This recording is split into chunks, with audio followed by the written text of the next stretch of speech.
I never planned on staying long at the corner cafe. Most mornings, I grabbed a black coffee to go, thumbed through a few unread notifications, then walked the 5 blocks back to my apartment. That was the rhythm. Small, forgettable. She disrupted it without trying. I first noticed her not because she was beautiful, though she was, but because she remembered my order. Black, no sugar, too hot to drink right away, she'd said once, sliding the cup across the counter before I even reached for my wallet. I laughed, a little embarrassed, and she smiled like it wasn't a big deal. Her name was Claire. Mid-40s, maybe. She had that kind of presence that doesn't lean forward to be noticed. It just sits there, steady, until you realize you've been orbiting around it. I'd catch myself watching her pour milk into someone else's cup, the way she rolled her sleeves just enough to keep her wrists free, how she nodded instead of smiled when she was tired. Little things. Things that didn't belong to me. Most days, I sat at the back table near the window. I told myself it was for the light, but really it was the angle. I could see her reflection in the glass without looking obvious. When she laughed with someone at the counter, my phone stayed dark in my hand. Drafted texts to friends I never sent. What are you doing later? Deleted before hitting send. Loneliness isn't loud. It's not the big declarations or empty rooms. It's the pause between taking a sip and realizing no one cares if you liked it. It's the way you hold onto your phone a beat too long, hoping it buzzes. That's where I lived, between pauses. Back again, she asked one Tuesday, carrying a rag over her shoulder. I shrugged, folding the corner of my napkin until it looked like a paper plane. Guess I like the coffee. Or maybe the company. She tilted her head, half teasing, half testing. I felt my face heat up. Could be both. She didn't push it. Just wiped the counter, humming something I couldn't place. But the air between us shifted, like she'd left a door cracked, waiting to see if I'd step through. Later that week, rain pinned me inside the cafe longer than usual. The place thinned out until it was just me, her, and the soft hiss of the espresso machine winding down. I caught her watching the storm too, her hand curled around a mug she'd forgotten to drink from. Our eyes met in the window's reflection, quick, unsteady, almost guilty. I looked away first. When I finally left, my jacket sticking to my arms, she called after me. Hey, don't drown out there. I raised my hand in a half wave, half goodbye. The words I wanted to say lodged somewhere in my throat. That night, back in my apartment, I set my phone on the table and stared at it until the screen dimmed. Then it lit up, one message, unexpected. You forgot your umbrella. I've got it here. Come by tomorrow if you want. Her number wasn't saved in my contacts. I didn't even know how she'd gotten mine. I sat there, thumb hovering over the screen, heart beating like it was caught doing something wrong. And that's how it began. Not with a kiss, not with some confession, but with an umbrella I wasn't sure I wanted to go back for. The next day, I almost didn't go. The umbrella sat in my mind like bait, and I wasn't sure if showing up made me foolish or something worse.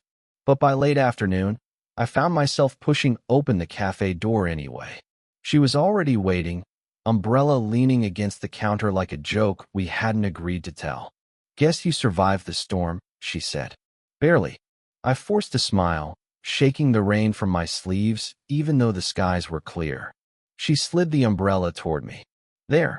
Debt settled. I should have taken it and left. That would have been simple. But instead, I sat down at the counter, fingers tracing the seam of my jacket. She poured me tea without asking, something gentler than the coffee I usually ordered. Not your style, I said, nodding at the cup. Maybe not, she admitted. But sometimes it helps to slow down. We drank in silence for a while. She leaned against the counter, arms folded loosely. I noticed a faint scar on her wrist, barely visible, and caught myself staring. My ex-husband hated tea, she said suddenly, like she'd decided to give me a piece of herself.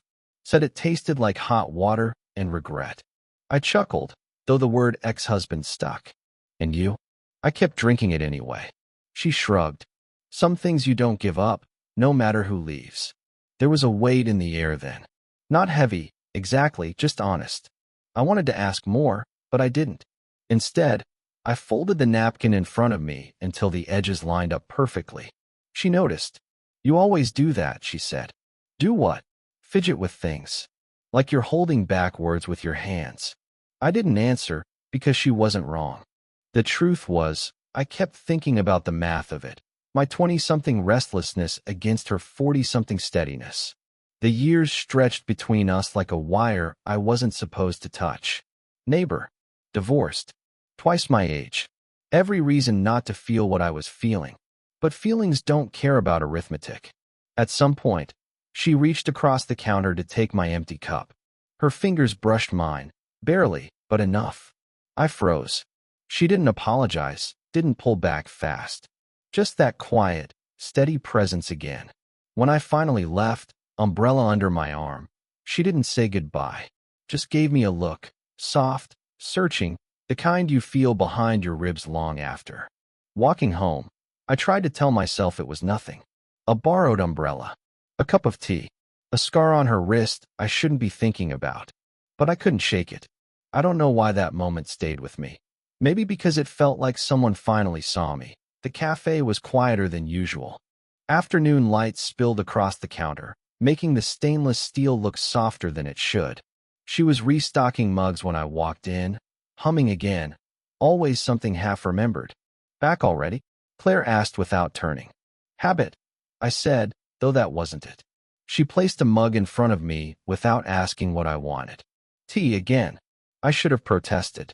Instead, I washed her hands, the way she dried them on a towel, slow, distracted. She seemed somewhere else. "You all right?" I asked.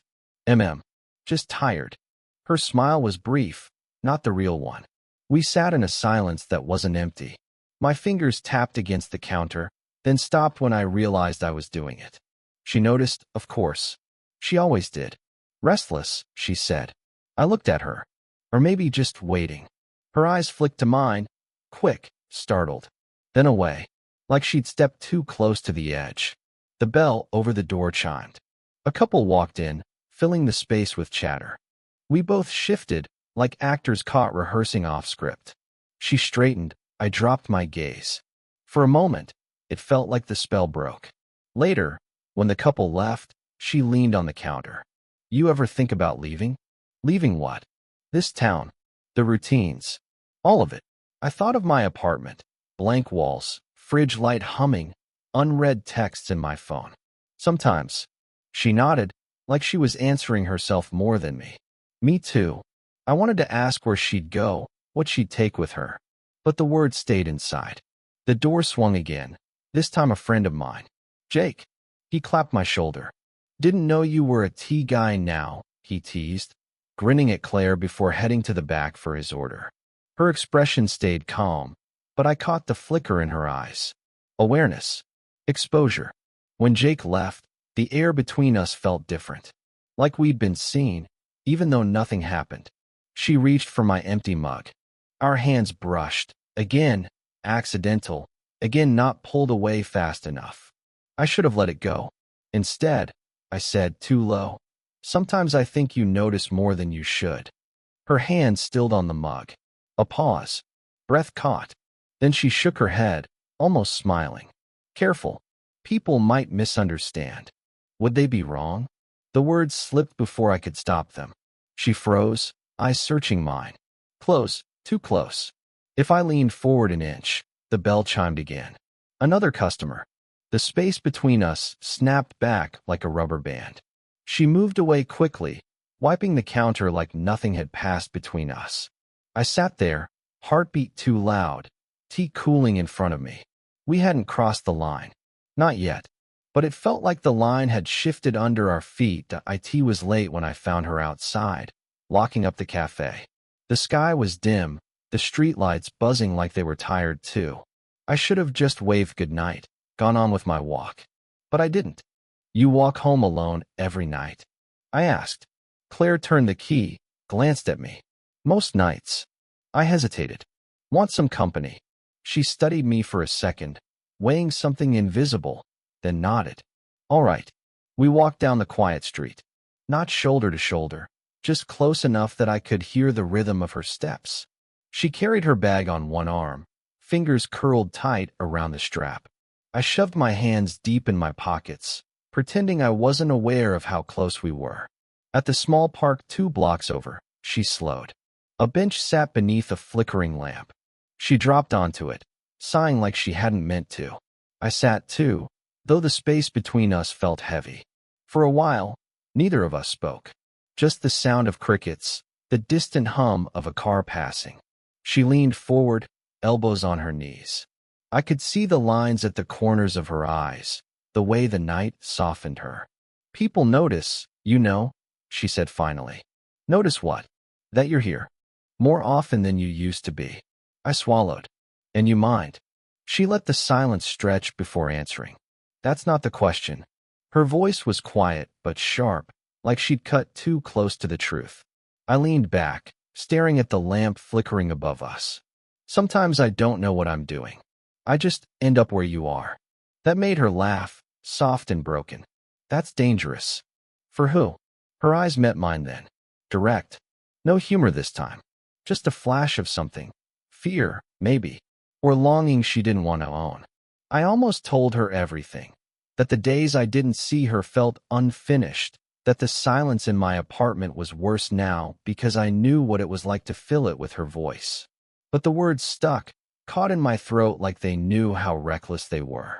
Instead I said, "You ever think maybe we're pretending this doesn't mean more than it does?" Her breath caught. She looked away quickly, folding her hands together, knuckles white. Don't what? Don't make it real." We sat there, the night pressing in on us. Her shoulders were tense, but she didn't move away. And I didn't either. The silence filled with everything we weren't saying. The kind of silence that could tip one way or the other and change everything. I turned toward her, just slightly. Close enough that if I asked, if I leaned, her eyes flicked back to mine, wide, waiting.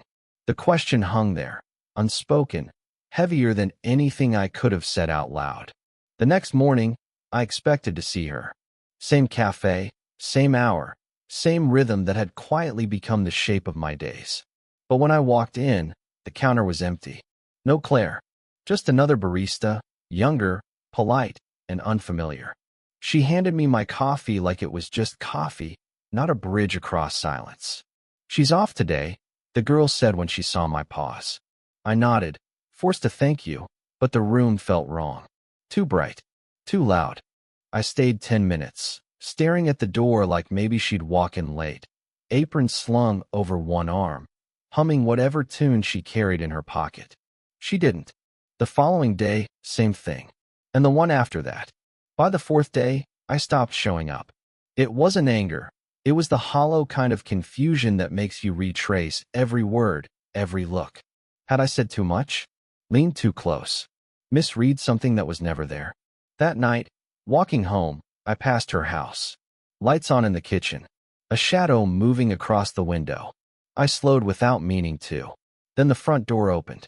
A man stepped out. Older. He carried a bag of trash to the curb, tied neatly. I froze.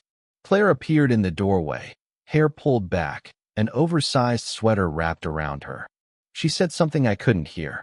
He answered, casual, like it wasn't the first time. Like he belonged. I moved on quickly, hands jammed deeper into my pockets. Back in my apartment, I sat with the phone in my hand. Drafted a message. "Everything okay?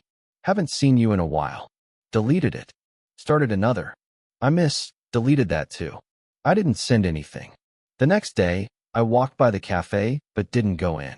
Through the glass, I saw her behind the counter again. Smiling at someone, but not me. Not noticing me. Or maybe noticing, and pretending not to. I kept walking. It wasn't heartbreak. Not exactly. I didn't feel heartbroken. I felt paused. Like life forgot to finish the sentence. The umbrella leaned against my doorframe where I'd left it days ago. I stared at it, thought about bringing it back, knocking once, pretending it was just about returning what wasn't mine. But I didn't. The door stayed closed. The message unsent. The seat at the cafe empty. I didn't plan to stop by her house. My feet carried me there before I thought it through. Evening light stretched across the street, windows glowing with that in-between warmth before night. Her porch light was on. I stood at the edge of her walkway, umbrella in my hand like an excuse. I could have turned back. Should have. But I didn't. When she opened the door, she looked surprised. Not startled, just unprepared. Sweater sleeves pushed up, hair loose, no apron this time. She saw the umbrella first, then me. You came. I lifted it slightly. Thought I should return this. She took it, fingers brushing mine. Gentle, without effort to avoid the contact. Then she leaned the umbrella against the wall and stayed in the doorway, not moving aside, not closing it either. Want to come in? She asked finally. I nodded. Inside, the house smelled faintly of tea and something baking long ago. The kitchen light was warm, humming faintly. She poured water into a kettle, busying her hands.